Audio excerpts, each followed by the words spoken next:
तत्कालीन परिस्थितियों से प्रेरित होकर हम कई दोस्तों ने अपने आप को सन 1960 के दशक की हिप्पी संस्कृति की आंधी में झोंक दिया था।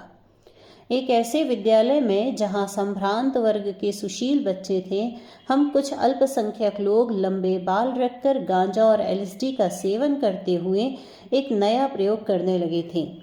वस्तुतः हम अपनी पैतृक पीढ़ी की परंपराओं और मान्यताओं के विरोध में उठ खड़े हुए थे, किंतु मैं द्वंद्व में उलझा रहा। किसी को निराश करना मेरे लिए घृणास्पद कार्य था। कुश्ती की टीम छोड़ देना मेरे लिए पीड़ादायक हो रहा था। अपने कोच और साथी खिलाड़ियों को किसी भी प्रकार से निराश करने का साहस मैं नहीं जुटा पा रहा था। विद्यालय को अपेक्षा थी कि चैंपियनशिप के लिए मैं टीम का नेतृत्व करूं। मेरा उत्साह बढ़ाने के लिए कोच ने एक बार टीम में घोषित भी कर दिया, जब यह छोटा मंक जीतने का निश्चय कर लेता है तो वह भूखे शेर की तरह टूट पड़ता है। वह चैंपियन बनने के लायक है, किंतु लगता है अब इसका ध्यान कहीं और भटक रहा है। किम कर्तव्य विमूढ़ में राह दिखाने के लिए ईश्वर से प्रार्थना करने लगा। इसके तुरंत पश्चात मैंने एक प्रसिद्ध प्रतिस्पर्धा में खेल के पहले 5 सेकंड में ही अपने प्रतिद्वंदी को पछाड़ दिया। भीड़ में हर्ष गर्जन होने लगा। भीड़ जोर जोर से मेरा उत्साहवर्धन करने लगी, किंतु मैं घुटने टेक कर बैठ गया, मानो लकवा मार गया हो। मेरा कंधा उखड़ गया था और हड्डी मेरी छाती की मांसपेशियों को चीरते हुए बाहर निकल आई थी। पूरे शरीर में भयानक पीड़ा का संचार हो रहा था। कंधा उखड़ने के साथ ही उसी क्षण से मेरा वह शौक भी मेरे जीवन से उखड़ गया। वह पहले ही मृत प्राय हो चुका था। जिमखाने में सैकड़ों की भीड़ में दर्द से कराहते हुए मैंने चुपके से ईश्वर को धन्यवाद दिया। अब मैं मुक्त हो चुका था। मुझे महसूस हो रहा था कि जिस वस्तु को त्याग करने का साहस मैं नहीं जुटा पा रहा था, नियति ने खुद उसे मुझसे दूर कर दिया था। मेरा मित्र गैरी लिस, जिसकी मित्रता मेरे जीवन में अनेक चमत्कारी घटनाओं की साक्षी बनी, बहुत ही आत्मीय, जिंदा दिल और रोमांच के लिए सदैव तत्पर रहने वाला व्यक्ति था। गैरी विद्रोही स्वभाव का व्यक्ति था। हिप्पी आंदोलन से जुड़कर उसने अपनी पहचान पाई थी। जूनियर हाई स्कूल की गर्मियों की छुट्टियों में वह और मैं साथ साथ कैलिफोर्निया की यात्रा पर गए थे। सनसेट स्ट्रीप और हैट ऐश्वरी में हमने स्वच्छंद रूप से खूब मजे किए थे। हिप्पियों के इस स्वर्ग में हम अपने जैसे अनेक आदर्शवादी लोगों से मिले। जहाँ तक उग्र स्वभाव के लोगों का संबंध है, जो हिंसक, अभद्र और भोगी प्रकृति के थे, हमने ऐसे लोगों से दूर रहना ही उचित समझा। सन 1959 में मैंने फ्लोरिडा के मियामी डेड कॉलेज में प्रवेश लिया। हाई स्कूल में मेरे मित्र बैसून, स्टीव और गैरी भी साथ ही गए थे। अपनी पीढ़ी के दूसरे लोगों की तरह मैं भी युवा, स्वच्छंद और रोमांच के लिए लालायित रहने वाला व्यक्ति था। किंतु इसी समय मैंने अब पहली बार यह महसूस किया कि मुझ में कोई ऐसी बात जन्म ले रही है जो अन्य सभी बातों पर हावी है। मेरे हृदय में आध्यात्मिक इच्छा जाग रही थी, जो दिन प्रतिदिन बलवती होती जा रही थी। इसी समय किसी ने मुझे एक पुस्तक दी, द वर्ल्ड ग्रेट रिलीजन्स। मैंने एक एक शब्द को चाट लिया। मेरी इच्छा नहीं भरी। मन हो रहा था कि इस संबंध में अधिक से अधिक जानूं। इसी प्रकार की अन्य पुस्तकें पढ़ते पढ़ते मुझे एक भारतीय तकनीक मिली, जो पवित्र ओम शब्द पर आधारित मौन साधना कहलाती थी। अपनी आंतरिक यात्राओं में मैंने एक सूक्ष्म वास्तविकता को पाया जो प्रगाढ़ थी।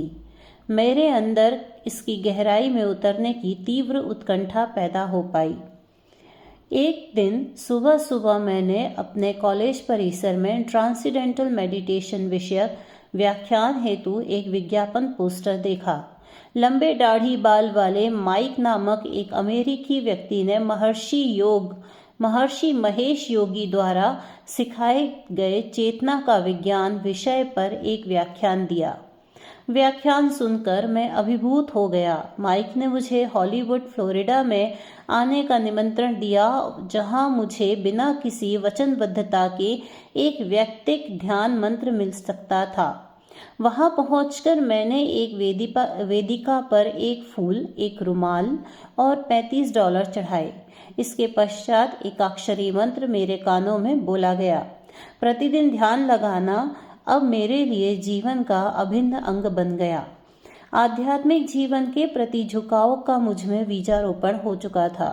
अब वह बड़ी तेजी से विकसित भी होने लगा था, किंतु इस बीज के साथ साथ एक खरपतवार भी उगने लगी थी, प्रचलित धर्मांधता और रीतियों आदि को ठुकराने की भावना। उस समय अपने लंबे बालों को बढ़ाकर मैं समाज द्वारा स्थापित परंपराओं के प्रति विरोध दर्शा रहा था। इसलिए मैं उन लोगों का भी शिकार होने लगा था जो हिप्पियों से नफरत करते थे। इनमें पुलिस भी शामिल थी, जो अक्सर पकड़कर मेरी तलाशी लेती और मुझे तरह तरह से परेशान करती। सच्चाई यह थी कि जब भी लोग मेरे लंबे बालों, मेरे अल्पसंख्यक धर्म और मेरी धारणाओं को लेकर मुझसे घृणा करते तो मैं इन बातों पर अवसादग्रस्त हो जाता, परंतु साथ ही एक आंतरिक संतुष्टि का अनुभव भी करता। किसी बिकाऊ लोकप्रिय विचार तथा फैशन के लिए सजा भुगतने की अपेक्षा सच्चे आदर्श के लिए प्रताड़ित होना मुझे श्रेयस्कर और सम्मानजनक लगता था। मुझे लगा कि जो लोग मुझसे घृणा करते हैं, यदि मैं भी उनसे घृणा करने लगूं तो मैं उनकी बीमारी का भागीदार बन जाऊंगा। मैं इन सांप्रदायिक अवरोधों को तोड़कर सभी धर्मों के बीच निहित सार तत्व और ईश्वर की ऐक्यता की खोज करना चाहता था। यद्यपि कॉलेज में मैंने मनोविज्ञान, साहित्य और कला का अध्ययन किया था, तथापि ध्यान साधना और संगीत मेरी प्राथमिकता रहे। मेरे कॉलेज के पास ही ओपालोका कस्बे में द एशट्रे नामक एक घर था, जिसमें जेम्स हार्मोन नामक एक समर्पित संगीतकार रहा करते थे। गठीले बदन, लंबी दाढ़ी, बाल और जिम्मी द बियर का से प्रसिद्ध वे महाशय बर्निंग वॉट्स ब्लूज बैंड के प्रमुख गायक और हारमोनिका वादक थे। बेयर साहब मुझे छोटे भाई जैसा मानते थे। एक दिन मुस्कुराते हुए उन्होंने अपनी हारमोनिका मेरे हाथ में थमा दी और प्यार से बोले, भाई आज मैं तुम्हें हार्प बजाना सिखाऊंगा। शर्माते हुए मैंने जवाब दिया, लेकिन मुझे संगीत के विषय में कोई ज्ञान नहीं है। कोई बात नहीं दोस्त, तुम्हारे दिल में गहरी भावनाएं हैं और ब्लूज के लिए इतना पर्याप्त है। उस दिन के बाद से मेरी हारमोनिका मेरे जीवन की अभिन्न संगी बन गई। इसी दौरान मेरी मित्रता कुछ अफ्रीकी अमेरिकी छात्रों से हुई। उनमें से एक दोस्त के माध्यम से मेरी मुलाकात एक महिला से हुई जो मार्टिन लूथर किंग जूनियर की निकट की सहयोगी थी। ये एक भद्र किंतु दृढ़ संकल्प वाली नारी थी और इन्होंने भी अपना जीवन नागरिक अधिकारों के लिए समर्पित कर दिया था। इनसे मेरी विशेष मित्रता हो गई। इनकी तत्कालीन उम्र लगभग 50 वर्ष की रही होगी और मैं केवल 18 वर्ष का। अतः मैं उन्हें माँ कहने लगा। वे भी मुझे बेटा कहकर पुकारती थी। हम आपस में डॉक्टर किंग की विचार दृष्टि और उनकी दुखद हत्या के संबंध में गहन विचार विमर्श किया करते। वे एक समर्पित बैप्टिस्ट, दयालु और उदार किंतु मजबूत इरादों वाली निर्भीक महिला थी। एक बार उन्होंने मियामी के पड़ोस से नागरिक अधिकारों के लिए मार्च का आयोजन किया और मुझे भी उसमें शामिल होने के लिए आमंत्रित किया। अश्वेत लोगों की बस्ती में हुए उनके मोर्चे में एक गोरे लड़के को शामिल हुआ देखकर उनका चेहरा आश्चर्य और प्रसन्नता से खिल गया। गर्व से मेरा हाथ थामकर वे मुझे अपने साथ अग्रपंक्ति में ले गईं। तमाशाई मुझे वहां देखकर हक्के बक्के रह गए। गोरे जातिवादी मुझे देखकर ताने मारते और धमकाते, किंतु कुछ लोगों ने पत्थर और बोतलें फेंकी, लेकिन पुलिस ने मुंह फेर लिया। मार्च में शामिल 300 से अधिक लोग संवेद स्वरों में जब सैम कुक के गीत a change is gonna come का एक बदलाव आकर रहेगा और वी शैल ओवरकम, हम होंगे कामयाब का गायन करते तो माँ के चेहरे पर मुस्कान खिल जाती। पार्क में पहुंचकर मार्च एक रैली के रूप में तब्दील हो गया। मार्च में शामिल लोग यहाँ आकर फोल्डिंग कुर्सियों पर जहां तहां बैठ गए। मैं भी अपने मित्र के साथ जाकर बैठ गया। कुछ ही देर में वे उठकर मंच पर आईं और माइक्रोफोन पर अपने ओजस्वी भाषण से उपस्थित आंदोलनकारियों को अन्याय के खिलाफ उठकर एक अहिंसक बगावत के लिए ललकारते हुए संबोधन आरंभ किया। ओजस्वी और पूर्ण विश्वास के साथ उनकी वाणी गरज रही थी। हिंसा की राह पर चलकर हम भी अपने उत्पीड़कों की भांति पतन के गर्त में गिरेंगे। हमें निर्भय और संगठित होकर अपने अधिकारों की मांग करनी चाहिए, किंतु हथियारों और आग के सहारे नहीं, अपितु अखंडता और सर्वशक्तिमान भगवान में श्रद्धा और विश्वास रखते हुए। जहां भी हमें कट्टरपन की बू आए, हमें निश्चय ही उसका बहिष्कार करना चाहिए। अपने उत्पीड़कों का सामना करते समय हमें कभी भी सत्य के मार्ग से विमुख नहीं होना चाहिए। उनकी आंखों में आंसू भर आए और अपने पथ प्रदर्शक के शब्दों को दोहराती हुई उनकी आवाज तीव्र हो गई। यह अमेरिका है, स्वतंत्र लोगों की भूमि। जब तक कि गुलामी की बेड़ियां हमेशा के लिए नहीं टूट जाती और हम स्वच्छंद आकाश को देखते हुए यह कहकर नहीं चिल्ला उठते, अंततः हम स्वतंत्र हो गए, अंततः हम स्वतंत्र हो गए, हम हार नहीं मानेंगे। अपने नेता की बातों को दोहराते हुए उनकी आंखें डबडबा गईं और आवाज भर्राने लगी। आदरणीय किंग ने अपना सपना देखा था, उसके लिए उन्होंने प्राण दे दिए। हम उनके सपनों को साकार करेंगे। आमीन।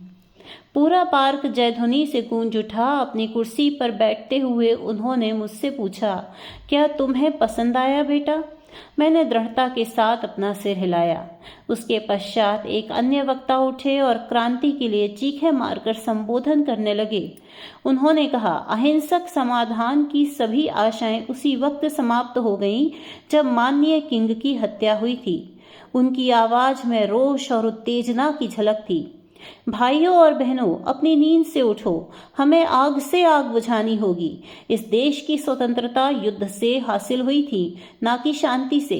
हमें अपने गोरे उत्पीड़कों को मटियामेट करने और उनके शहरों को जलाकर खाक कर देने की शपथ लेनी होगी। उनके समर्थन में एक ओर जहां आधी भीड़ हर्ष अतिरेक से चिल्लाने लगी, वहीं एक ओर लोग शर्म से अपना शीश झुकाए बैठे रहे। पसीने से लथपथ वे महाशय उन्माद में भरकर हवा में अपनी मुट्ठी लहराते रहे। वे हमेशा के लिए हमें बसों की पिछली सीटों पर बैठाने और गंदी बस्तियों में बंदियों की भांति जीवन बिताने के लिए मजबूर करने का षड्यंत्र रच रहे हैं।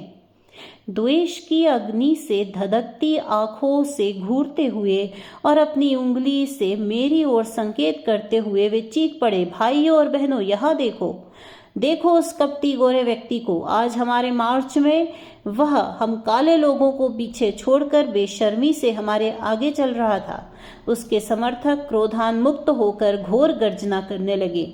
वह व्यक्ति मुझे अपने सभी तिरस्कारों और अपमानों के लिए प्रतीक के रूप में प्रस्तुत करने लगा। प्रतिहिंसा और प्रतिशोध की भावनाओं को भड़काते हुए वह गरजता रहा।